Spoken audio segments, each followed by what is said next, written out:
presents our final presentation.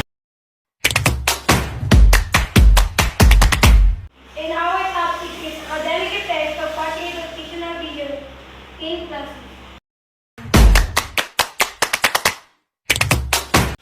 I am Alia Asilo. And I'm Martin Tirao. I'm Jessica Rivero. And I'm Reno Juvenecia. And I'm Ryan Draymond. I am Marco Listero. I am Ellen Mendoza. I am Marian M. Minoro. I'm John Patrick Bicolugan, and I'm Roland P. Peyo. I'm Nalan Quinonga.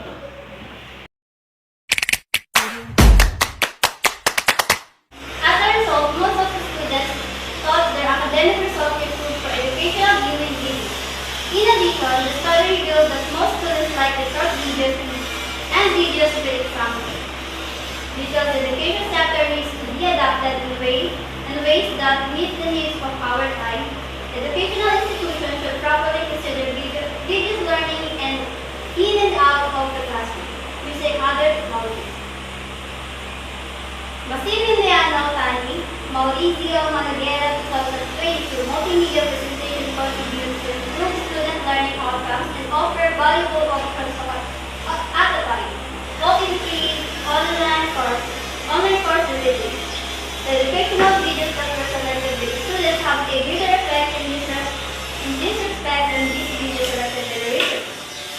Hashim Ali Isa Alus Ramani 1 Islam 3. Nazar and Omar Rabea Madi 1. In the study of Israel 2020 season, the Department of Education to Department of Education Order Number 76/2010 as policy guidelines on the implementation of 2010 secondary education curriculum in the delivery of curriculum reiterates the use of ICT as integral and shall pursue and school through various instructional media.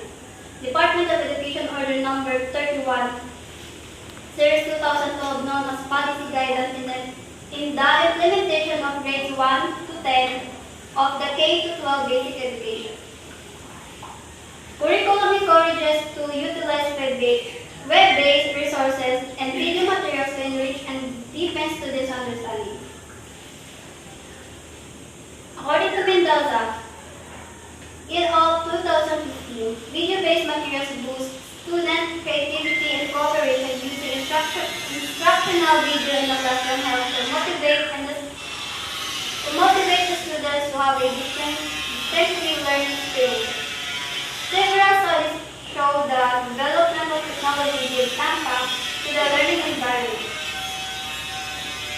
Many learning tools and education facilities contribute to the improvement of the learning process, both at school and daily life, and offers many ranges of ability and learning and healthy experience. Rationale of the study. The rationale of investigating the academic effects of watching educational videos in classes stem from the increasing integration of technology in education. Educational videos have become a popular tool for enhancing learning experiences, providing visual and auditory stimuli that cater to diverse learning styles. Understanding how the use of educational videos in class, academic performance, engagement, and retention can help educators optimize teaching methods and improve student outcomes. By exploring the effectiveness of educational videos in the classroom, this study aims to contribute to the pedagogical literature and inform instructional practices. Studying how educational videos impact learning is important because technology is increasingly used in education. These videos provide visual and auditory stimulation that suits different learning styles. Knowing these videos affect academic performance, engagement, and retention can help teachers improve teaching methods and student outcomes. This research aims to enhance education literature and guide educators in their teaching practices.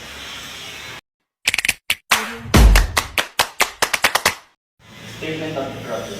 Generally, this treatment aims to determine the effect of watching educational videos on the academic performance of grade 7 to 10 students of Bacolod State National High School.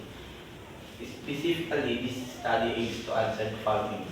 One is demographic profile of the respondent according to grade level, gender and section, and genre of educational videos watched. 2. Perception of the respondents in watching educational videos in terms of self-satisfaction, personal learning, improving learning results. 3. Academic effect of watching educational videos in terms of class participation, submission of activities, which impact group work.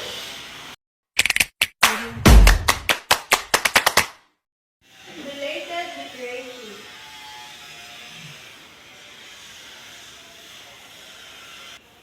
In the 2014 study effective educational videos by Vanderbilt University, it was found that videos can be a powerful tool in higher education when designed properly. The study identified three elements to consider when creating educational videos.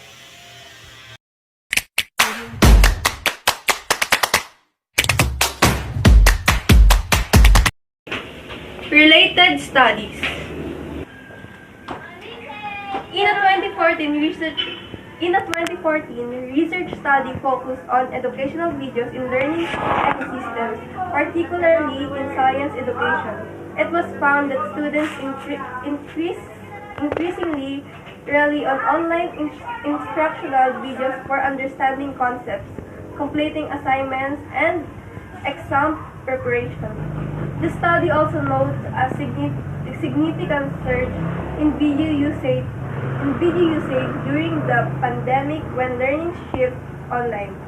Students expressed a preference for the continued use of educational videos in post-pandemic classrooms as they provide alternative resources.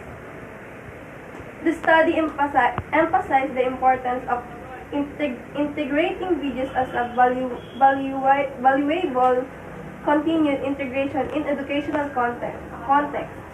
Overall, the research highlights the significance of educational videos in supporting student learning and their role in enhancing engagement and understanding in science education.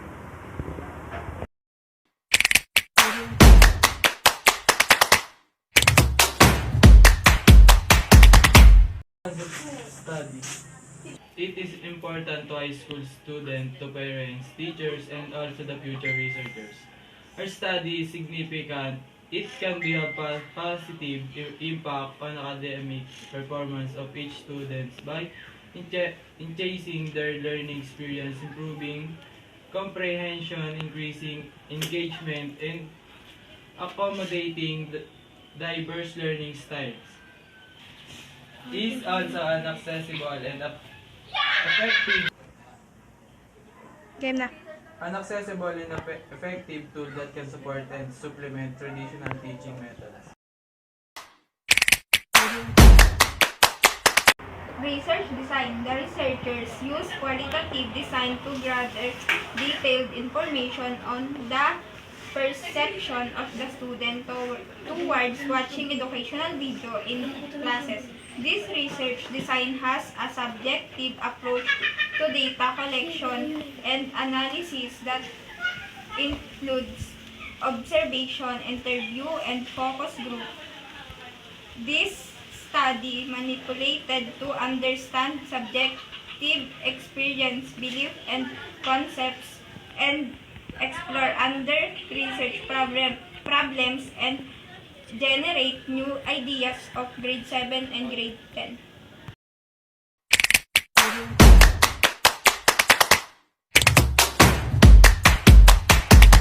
Is sampling method. Random sampling techniques are randomly selected subset of a population. If in the sampling method, each member of the population has exactly equal chance of being selected.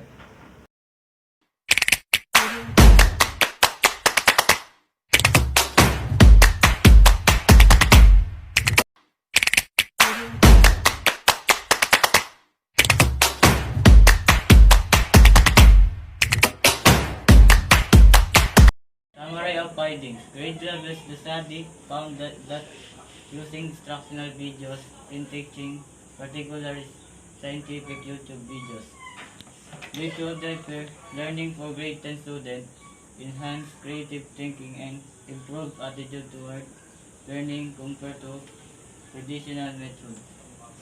Gender AQ3 2023 survey revealed that 66% of females watch online learning videos, with 33% primarily for informational purpose, while men are more focused on entertainment.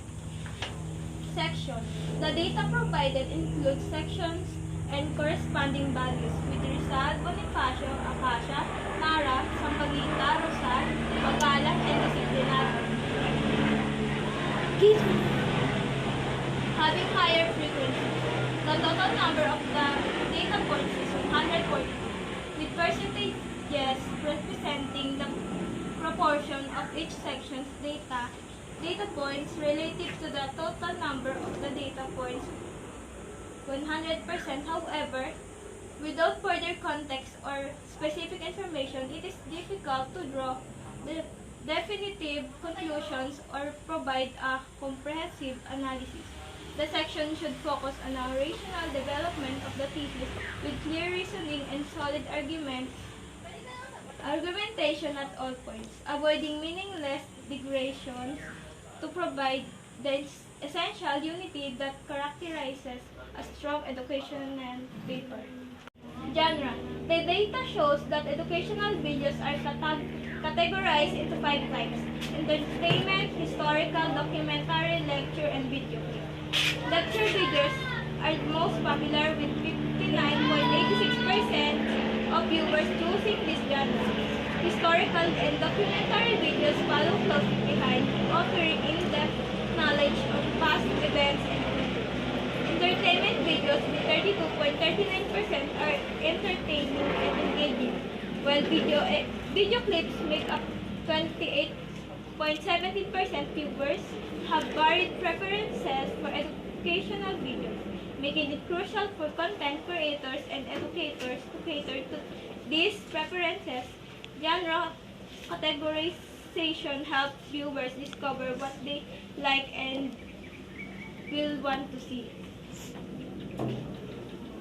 Self-satisfaction. The study explored the relationship between academic self-satisfaction, studies, expectancy, value, belief, satisfaction, and academic achievement. Aim to understand the motivational mechanisms relating this relationship, as achievement and satisfaction are crucial in the vector of education.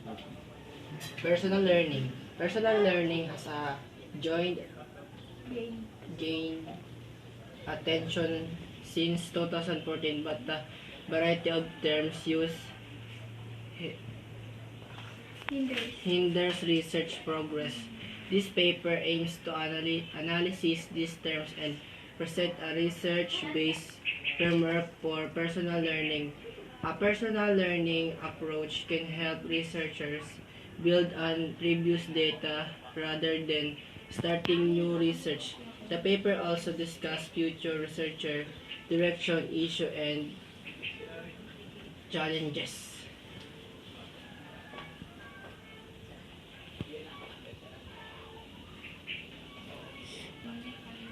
Improving learning,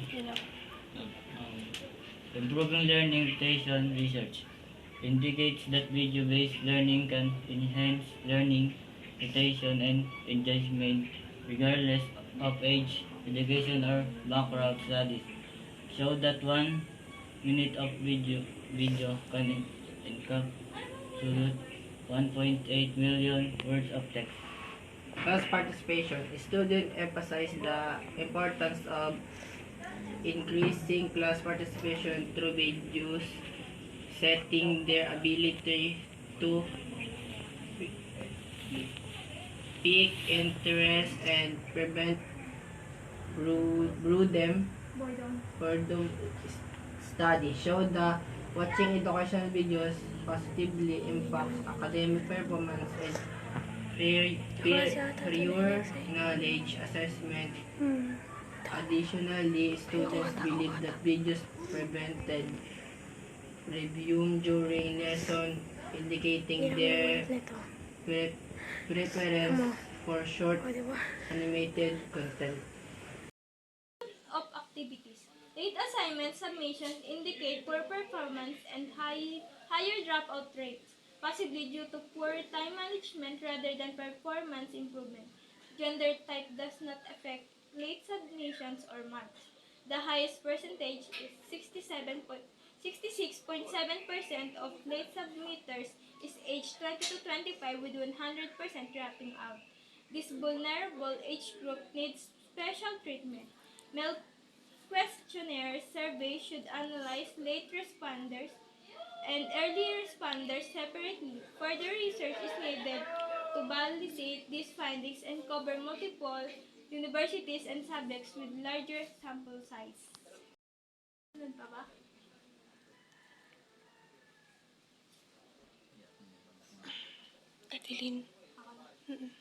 Group works.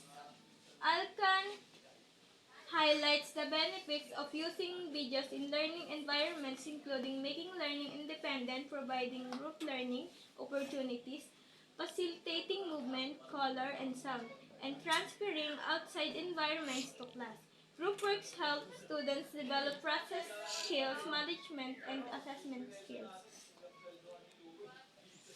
Quizzes and tests can enhance students' learning by identifying knowledge gaps and helping teachers understand where students need help. This testing effect, also known as test enhanced learning, significantly impacts student comprehension and retention in college classes.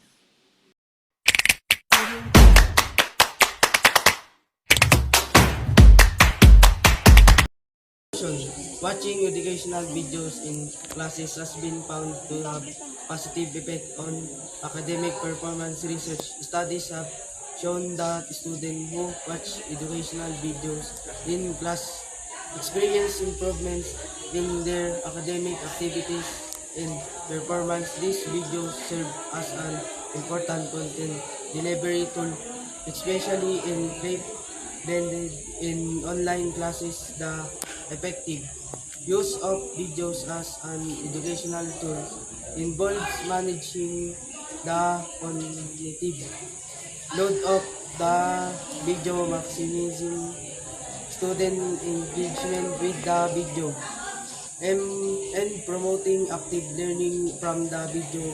Additionally, the light of the video has been found to impact student academic performance, with shorter videos being more beneficial overall. Incorporating educational videos into classroom interaction can exchange student learning experience and contribute to their academic success.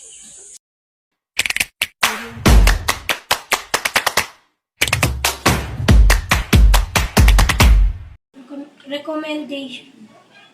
A researcher recommends this research to the students because they found that educational videos can improve understanding of complex topics, enhance concentration, and facilitate the development of critical thinking skills. The study also found that educational videos can provide flexibility for learners to pace their learning according to their needs. That's all. Thank you for listening to our discussion. Number 1. How will your study contribute to the body of knowledge in education? This study on the academic effects of watching educational videos will help us understand how technology like videos can improve learning. By looking at how this video affects grade, student interest, and memory, teachers can learn how to teach better. The findings will guide teachers on how to plan lessons and help students learn more effectively. This research will add to what we know about using videos in education and how they can boost students' access. What limitation did you encounter in conducting your research? Some information is not available and not in the internet or website. Some of our group mates are not cooperating, and our research paper is always late. What do you plan to do with your research project after graduation? We use the research as a basis for further studies. If we are interested in pursuing higher education or advanced research, we can use the research project as a foundation for future studies. This can involve building upon of existing findings, exploring related topics, or expanding the scope of our research. What would you change if you were to conduct the study again? If I were to refocus my research, it would be on the creation of morally sound environmentally friendly technologies that help both people and the environment. This is because I think that as technology advances, it's critical to put the health of people and environment first. I would also like to stress how crucial it is to incorporate accessibility and inclusivity into development and